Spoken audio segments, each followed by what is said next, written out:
Hello everyone.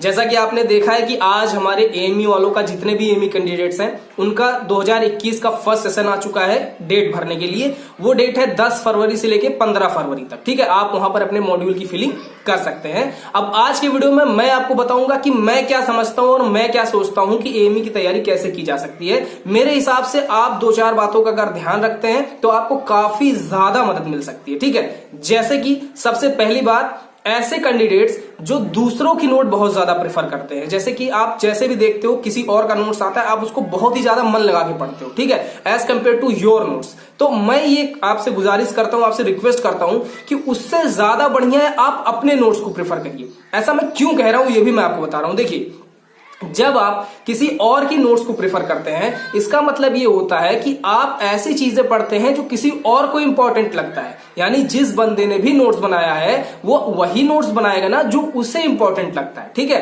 तो इसी कारण से मैं कहता हूं कि खुद के नोट्स पढ़िए। ठीक है, खुद के नोट्स पढ़ने का सबसे बड़ा एडवांटेज ये है कि आप उसमें वही चीजें पढ़ते हैं जो आपको इंपॉर्टेंट लगता है। ठीक है, दूसरों को भी प्रेफर करिए। मैं ऐसा नहीं कह रहा कि दूसरे के नोट्स पढ़ना ही नहीं है, आप पढ़िए दूसरों के नोट्स, लेकिन अपने नोट्स के बाद। ये बेस्ट तरीका होता है पढ़ाई का। या फिर उससे भी ज्यादा अच्छा है कि आप जिस सब्जेक्ट का मॉड्यूल फिर करना चाहते हैं आप उसको पढ़िए और किसी और को पढ़ा दीजिए। तो बहुत सारे ऐसे लोग होते हैं जो पढ़ाना सही नहीं समझते या पढ़ाने में इंटरेस्ट नहीं रखते। मैं उनके लिए ये बात कह रहा हूं कि वो खुद के नोट्स बनाए। दूसरी बात, ऐसे कैंडिडेट्स जो बैन होने की कैटेगरी पर है, ठीक है, यानी कि कंसेक्यूटिव ऑर्डर में कंटिन्यूअसली 2 बार फेल हो चुके हैं, कोशिश करिए कि अगर आपका सब्जेक्ट एकदम बेहतरीन तरीके से नहीं तैयार है तो आप किसी और मॉड्यूल को फिल कर दीजिए अगर आपके पास चॉइस है। अगर चॉइस नहीं है तो उसी सब्जेक्ट को आप अच्छे तरीके से भरिए।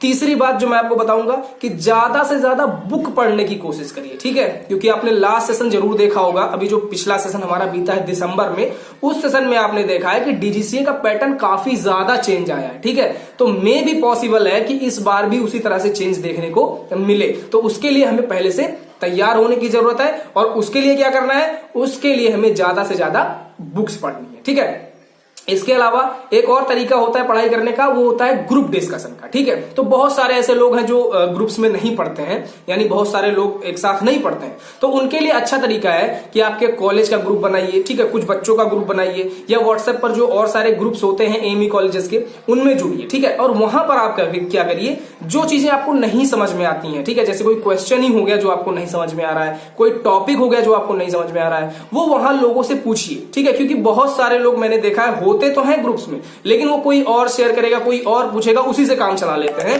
वो खुद से चीजें नहीं करते हैं। तो मैं यही चाहूंगा कि वो लोग भी इन पर पार्टिसिपेट करें। ठीक है, चीजें पूछें, चीजों को बताएं। तो इससे क्या होगा, सबसे बेहतरीन चीज, आप जब किसी और की चीज को यानी डाउट को जब क्लियर करते हैं ना, तो सबसे पहले तो वो आपका ही क्लियर हो जाता है, तभी तो आप दूसरे का क्लियर करते हैं। तो ये बेस्ट तरीका होता है पढ़ाई करने का। इसके अलावा तुक्का या ट्रिक के चक्कर में ना फंसिए। बहुत सारे लोग ऐसे कहते हैं कि ऑल ऑफ दीज या बोथ ए एंड बी बिल्कुल सही होता है। ये हर कंडीशन में नहीं होता है। ठीक है, ये बात मैं भी मानता हूं कि अधिकतर केसेस में सही हो जाता है 50 to 60% में, पर ऐसा नहीं है कि हमेशा सही होता है। तो इसीलिए जो आपको सही लगे, यानी जिसमें आप श्योर हो, जैसे मान लीजिए कि आपके पास कोई एक क्वेश्चन है जिसमें बोथ एंड बी का भी ऑप्शन है और उसके अलावा 3 ऑप्शन और है, और आप ये श्योर हैं, यानी आपको ये पूरी उम्मीद है, आप 90% श्योर है कि कोई और ऑप्शन जो है सही है, लेकिन क्योंकि आपको पता है भाई बोथ एंड बी दिया यानी वही सही होगा, ये गलत बात है। ठीक है, आपको अगर कोई आइडिया नहीं है तभी बोथ एंड बी और नन ऑफ दीज का ऑप्शन चूज करिए।